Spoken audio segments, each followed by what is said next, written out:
This is tutorial number 128, and it covers how to add linear dimensions within CATIA v5. To start off, open up tutorial part number 127, which is included on the DVD.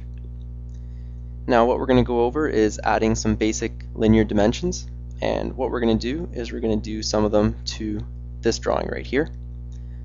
So to get to the dimensions, you can go to Insert, Dimensioning, Dimensions, and you can choose from your length, your angle, your radius, and your diameter. In this case, we're going to be doing linear, so we're going to be doing the lengths. So you can also find it on the toolbar over here. So we'll click the length, and the options you get to use are to force a dimension on the element, so it's going to be perpendicular to the two elements you choose. You can do it horizontal, a vertical, or you can do a projected dimension and a forced dimension along a line. The main three I use are the forced dimension, the horizontal, and the vertical.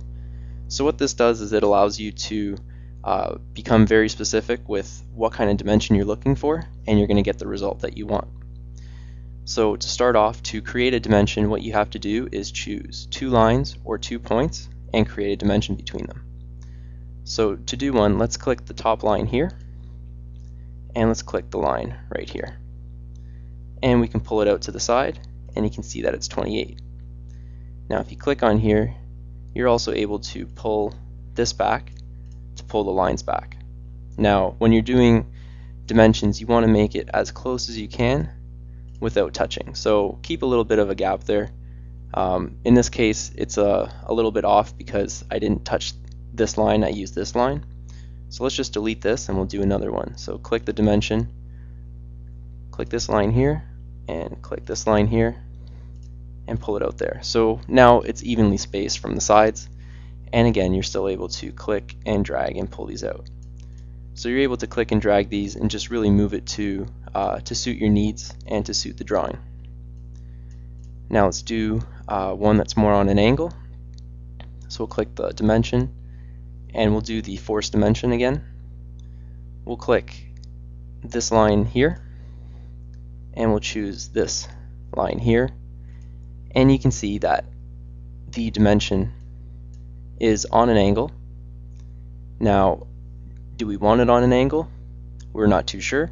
We can change it to the horizontal, or we can change it to a vertical. If we want the forced dimension right there, we can leave it as such. So from this one dimension, we're able to create 3 different types from picking the same 2 elements. So let's keep doing the rest. So we'll start off with the horizontal. We'll click this line, and we'll click this line here, and now we have the horizontal. And we can also do the vertical. So we'll click this line here and this line here, and now we have the vertical. So from clicking the same 2 elements, we're able to get those 3 different dimensions. So when you're going about it, you know what dimension you're looking for, and by using the vertical, horizontal, or forced dimension, you're able to force and impose those onto the drawing and get the results that you're really looking for. So with these, you're able to apply it to any drawing, any 2 lines, any 2 points.